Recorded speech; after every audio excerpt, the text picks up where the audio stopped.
You can see it now. You can see it. Okay, so this happened in Guanajuato. Obviously, I got this story from Relatos Nocturnos. If you want to go see the original story, it's in Spanish, so go look it up. But this lady was taking a picture because her husband travels for work. She was just taking a cute little picture to send him, not realizing what the fuck was up there. So apparently she lives with her aunt and uncle, and she does have 2 kids. And there's been times where her kids do not want to cross from the upstairs to the downstairs because they would have to go through this window. She says that her aunt and her uncle would hear as if somebody was walking through those stairs, but there was nobody ever there. And if you haven't seen it, this thing, yeah, not a person who wasn't supposed to be there. They don't know who it is, but they know that the kids were terrified of crossing by these windows. You cannot tell me that does not look so fucking evil. Closer look just for you. This is the last picture that I'm gonna show you because honestly I'm terrified, and I just like, why do I have to be on the screen with it? Why can't you guys be on the screen with it too? Whatever that thing is, I just feel like it's evil, but let's just all be thankful that it is on the outside of that window, right? Or is it? Let me know in the comments what you think. Listen, y'all, I have no problem sharing my stories with y'all. I have no problem with the religious people who come into my DMs or the comments and make it a controversial conversation. Honestly, thank you for contributing your opinion. I am not an end-all, be-all for anything that you're trying to learn spiritually. I'm just sharing my experiences. These are all personal life experiences that I have had witnesses for that I choose to express to you guys because you want to hear the stories. This is not to try to prove anything to anyone because honestly, you could think whatever you want to think. This is not for me to come out with a course on mediumship or anything like that. I'm moving about my gift, how I move about it. I feel like you should not be looking to me for guidance. I feel like I'm not a guide. I'm not a guru. I'm not even someone who considers myself to be in that type of area. And honestly, I feel like anybody who steps out and tries to offer you readings or guidance or help and stuff like that for any type of financial gain, I feel like they're not even as awakened as they think that they are for them to try to be trying to help somebody else. Honestly, I don't feel like you can teach unless you're open to learning. And a lot of people who want to dictate how the conversation goes when it comes to paranormal situations are people who are not open to learning, but are trying to teach people different systems that they put in place to try to cover up fears that they may have for things that they may have or may have not ever experienced. You are your own person. I am my own person. I know it may be hard for you to wrap your mind around some of these situations and conversations because you may not have gone through certain things like this. And I'm sure that there are certain things put into place throughout your lifetime that gave you certain perspectives on things like this as well. I just urge you to do your research. I'm fine with you guys going crazy in the comments how you do. I really don't mind it because I do not have to respond to these. Y'all kind of go back and forth with each other in the comments. About so you, and it's no one else like you is what they're getting. Positive vibes only. I'm not giving out. Shout out to King Saul's boss in the build about you, and it's no one to try to put anything on anybody else's name, to try to make it seem like I'm something special or something crazy. I've just been more sensitive my entire life, and I've decided to try to come out and tell you guys these stories. So I'll continue to tell my stories, and y'all continue to make it controversial, but thank you for engaging with my page overall, and love you guys. Spooky story time. A follower that wants to remain anonymous sent me the story, and we're going to call it The Call. For the sake of this story, we're going to call her Amy. Amy says that this happened a very long time ago when she was about 7 years old, and she had her very first cell phone. Her mom had gotten her a cell phone at the time just in case she needed to reach her for something, or if mom called, grandma called. they could reach her.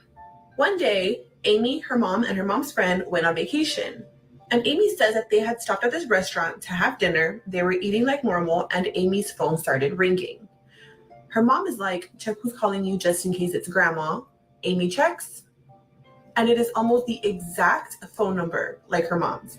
For example, 1 2 3 4 5 6 7 is her mom's phone number, and 1 2 3 4 5 6 8 is this number that's calling her. Because she's curious, she answers it, and she says that this voice was like making her feel very uncomfortable. She says that whoever was on the other end of this call was saying her name, her sister's name, and then, my lovely soul, where are you? Over and over. Amy says that she got so scared because, she's 7, hands the phone to her mom, and she's freaking out, and her mom's like, and she hangs up immediately. When they get to the hotel, her mom starts going through her phone, checks the call history, and whatever number called Amy's phone was no longer there. So because that phone number was very similar to her mom's, she decided she's going to save it to her contacts. So she put in the phone number, labeled it mom, just to see, just out of curiosity. And she swears that not even 5-10 seconds after she saved the contact, the number called her. And it repeated that same sentence over and over. She's older now, but she says that till this day, she has no idea who that was or what it was, and she has a feeling it's not a person. What do you guys think? Thank you so much to Amy for sending me this spooky story. I hope you guys enjoyed it. If you guys have any other stories that you'd like to share, please send them via DM or email, and I'd love to read them, and I will see you guys in the next spooky story. Bye! Sleep paralysis stories scare me so much, and I was looking at my inbox this weekend and I happened to see someone's message and she let me share the story with you guys, so here we go. Oh, I will be putting her name in the caption as well in case you guys have any follow-up questions. And yes, these are eyeballs. Hello, I love your content. Thank you.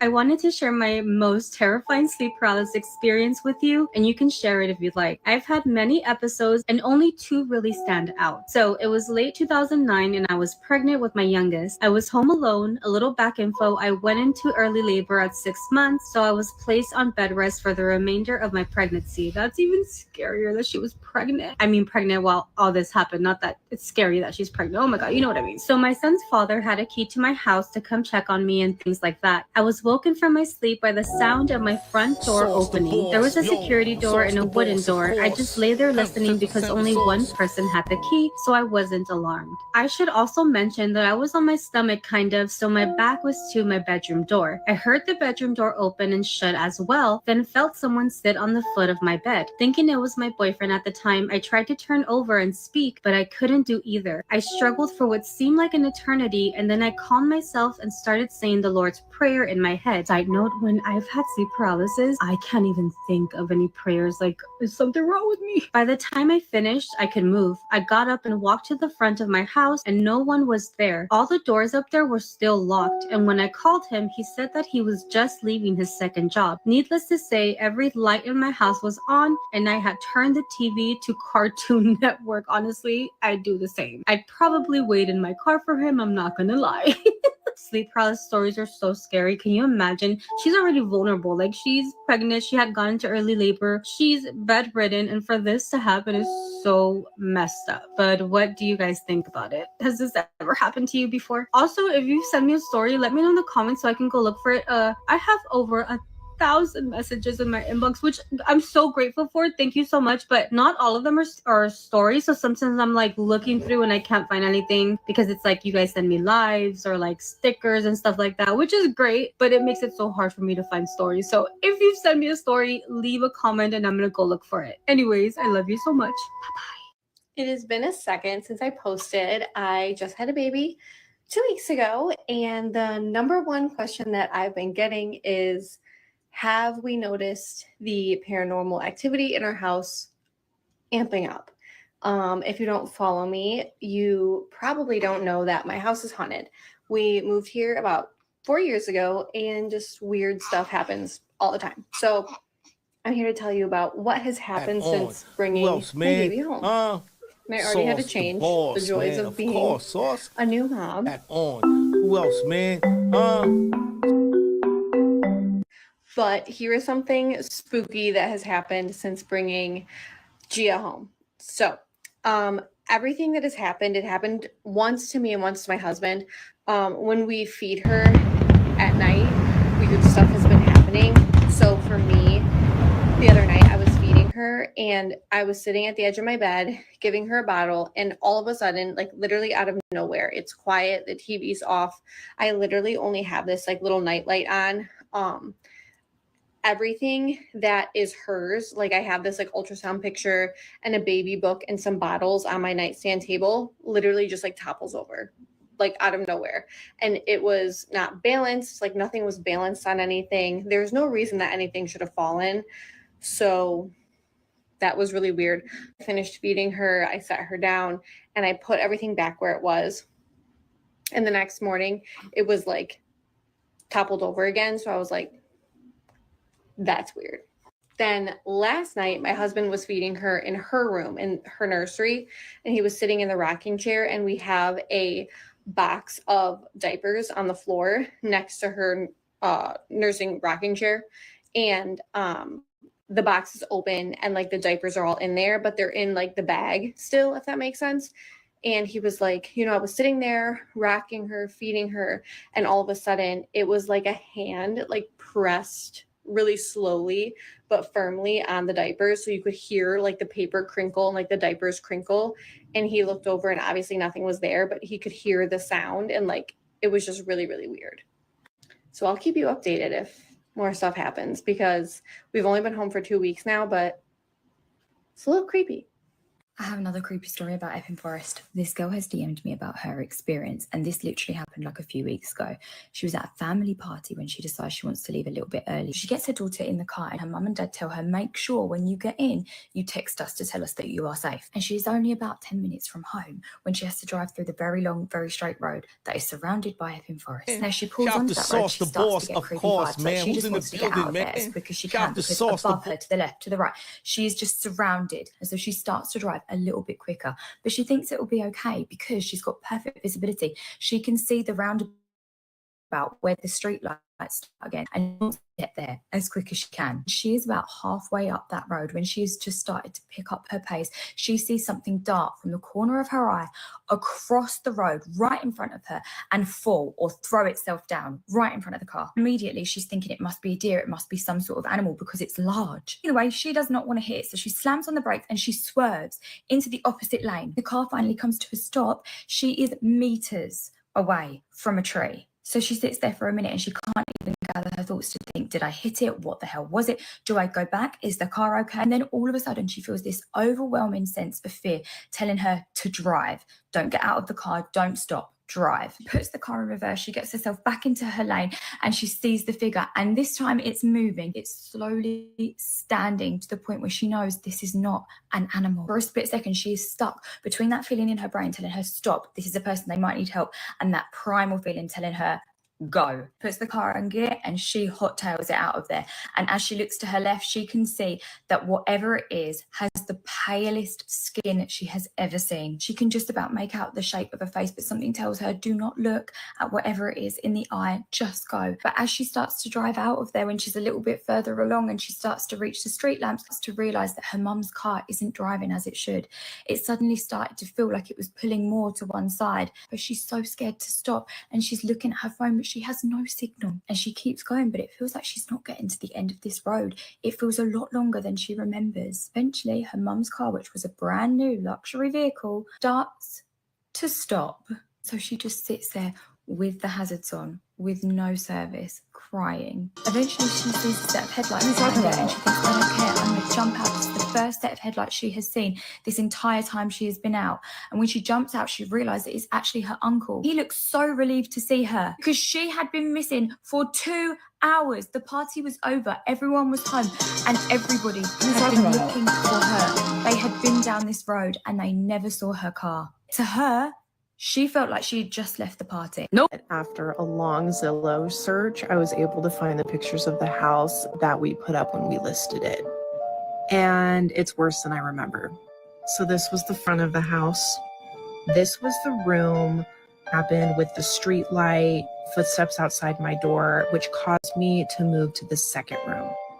I unfortunately don't have a picture of this room. I had moved out of the house. This was a storage room, and we just didn't list it in the pictures when my mom sold the house. This is when you first walk into the house. This chandelier sometimes would just be swinging. Once you walk through here, this was the living room. Right behind that living room was our kitchen. I haven't gotten to this part of the story yet, but eventually I moved into this bedroom. It literally didn't even have a door, but I didn't fucking care because I just wanted to get out of the upstairs area. And so this was part of the room. I didn't get the rest of the room, but when you walked in, it was like really tall ceilings. Now I'm going to go ahead and show you the upstairs. So once you go up these stairs, which just looking at this makes me so fucking uneasy. The amount of times I would just hear running footsteps up these stairs just creep me the fuck out. This was the upstairs living room, okay? I fucking hated this room. I literally did not spend probably more than like 2 seconds in this room because I would have to walk up the stairs. So the stairs were like right here, and then I'd have to turn the corner. I would have to pass this room every time to go to my bedroom, which led to this landing. So there were like little stairs here that came up. The laundry room was in here, and then this was the landing. And then to the left here was my bedroom door. Now, to get to my parents' bedroom, you would have to walk this way. So like the stairs were here, and then there was another hallway going in the building. Sauce, okay, the boss I in don't the even building like about like you, and it's looking no at one this else picture. like This you is where what I they're would hear getting. the Positive activity. vibes So right only. below this room Shout out to was King the Sauce kitchen Boss in the and the living room with the couches, right?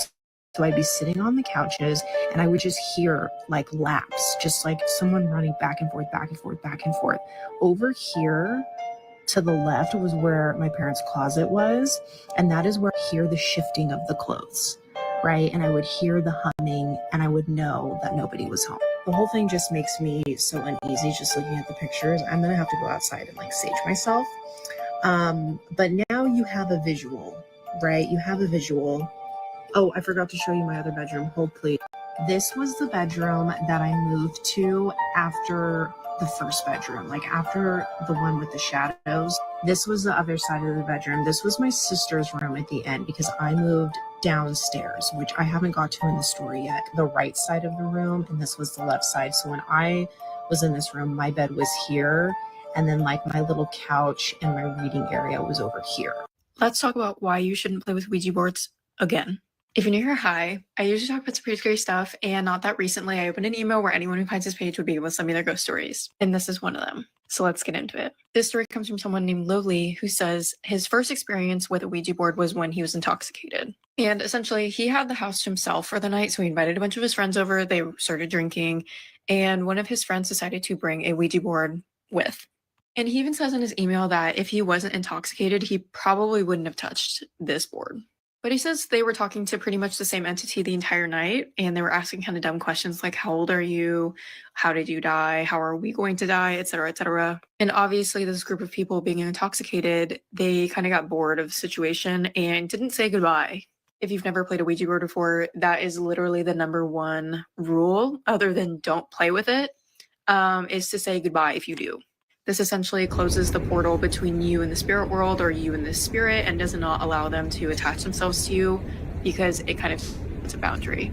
Anyways, the night goes on, and when they all went to bed, Lowly has a dream about Monopoly. In the dream, they're playing Monopoly when all of a sudden the Monopoly board in his dream morphs into a Ouija board. And he says even in the dream they didn't know how to say goodbye, so he literally takes out his phone, I'm convinced he was lucid dreaming at this point, and searches how to say goodbye to a Ouija board. And instead of his phone coming up with results on how to say goodbye, the search changed from how to say goodbye to a Ouija board to why is there a creepy figure standing in the corner of my room? And y'all know where this is going. When he woke up, he saw a shadow figure in the corner of his room staring at him. And at first, he was like, there's no way that this is coincidentally when I wake up from my nightmare. So he just told whatever it was in the corner to stop messing around and just go to bed because he thought it was someone that was sleeping in the room with him. Except the figure didn't move at all. And that's when Lowly says he got the worst chills of his life. And he decided to get up and go downstairs to pray. And it was at this point where Loli was like, I'm not going back to sleep. He turned the TV on. He tried standing around and waiting for everyone else to wake up because he was not going back to bed. And what I think is a little scary about this whole situation is he specifically says in his email, he was just trying to ignore the sounds that were happening behind him and in the background of the TV playing and him just like hanging out, trying to stay awake. Because obviously he was scared and this entity knew he was scared, thus trying to scare him more. But he makes it until morning time and he makes all 4 of his friends that were with him during the night say goodbye to the board. And here's where it gets a little scarier. One of his friends specifically asks, hey, did you open up the window last night? Because I could not get warm last night. And when Loli was like, what are you talking about? What do you mean by that? She literally said, I felt a continuous chill down my spine. And after that friend said something, another one of his friends was like, yeah, my back was hurting the whole night. His friend described it as like a stinging pain. And when they looked at his back, he had this huge gash across it. And Loli specifically says that this person was the main person asking questions to the board. And Loli does say that even after they all said goodbye and nothing else happened after that, he still will not go near a Ouija board ever again. And if you're still confused on why I'm just so passionate about not letting people play with this kind of stuff, just go watch my other personal videos on my experiences with a Ouija board because I will never touch one ever again. And let me just be nail on the coffin, done. There is a reason why a lot of your favorite creators won't play with them. I use the word play because that is exactly what you're doing. You're playing with something that you have no idea what it is capable of. But anyways, I digress. That's going to do it for me. Stay tuned for more ghost stories. Spooky story time. A follower named Astrid sent me this story and we're going to call it It Follows. Astrid says that she is now 29, but when she was about 6 years old, she would always stay at her aunt's apartment with her aunt and her baby cousin that was a few months old. She says that at this apartment, the kitchen was right close to the entry door and that her aunt started complaining that every time she'd be in the kitchen, she could hear the doorknob kind of like shuffling, like if someone was trying to get inside. She says that it would happen so often to the point where she was over it. She decided to put some dirt on the outside of the door to see if there would be some footsteps or something showing that there was someone standing out there trying to open that door. The doorknob starts to move. She runs outside. No one is out there. She looks down and the dirt is not even touched, not even a little bit. She ended up moving to a completely different apartment complex. And she says that this apartment was kind of like in a circle and there was a big tree in the middle. At this point, her aunt had already had another baby. And Astrid says that her aunt loved going out. She loved to go party and she would get home very late around 2 or 3 a.m. Astrid's aunt soon started seeing this tall, dark figure staring at her from that tree. Then she started noticing that it would only happen when she would get home extremely late. One night, after a long night of partying, her and the father of her baby were sitting in his truck just talking, and it was about 2 a.m. And then he tells her, I don't mean to freak you out, but the whole time that we've been sitting in this truck talking, I have seen a dark figure staring at us from that tree. That's when her aunt realized that it was not her imagination. She ended up moving to yet another apartment complex, and at this point, she had 3 children. Astrid says that when her youngest cousin was 5 years old, she started telling her teacher very weird things. Her 5-year-old cousin and the older sister shared a bedroom. They had 2 separate beds. So her 5-year-old cousin would tell the teacher that there was a man and a little girl that lived under her bed. She even described how the little girl would climb out from under the bed.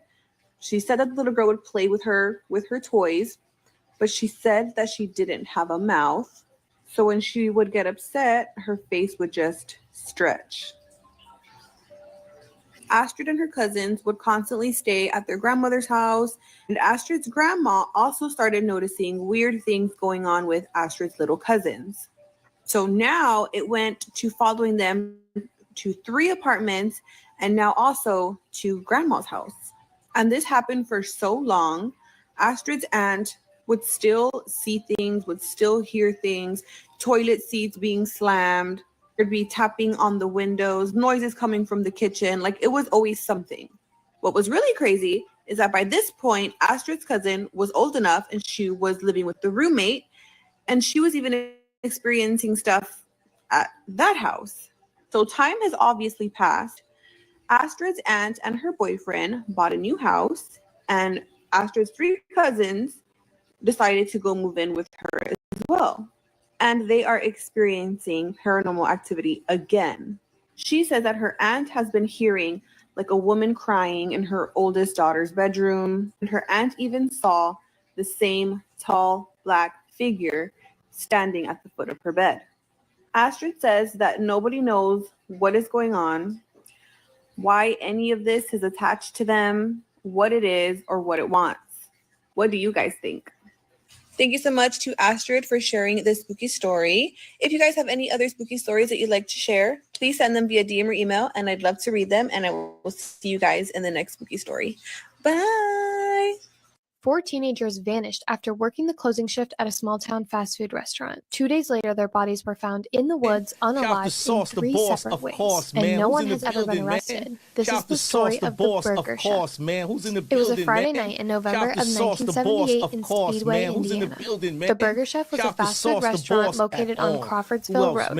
It was winding down for the night. The workers about you, and it's no one else like you is what they're getting. Positive vibes only. There were Shout out to 4 King employees Saul's boss working and that night.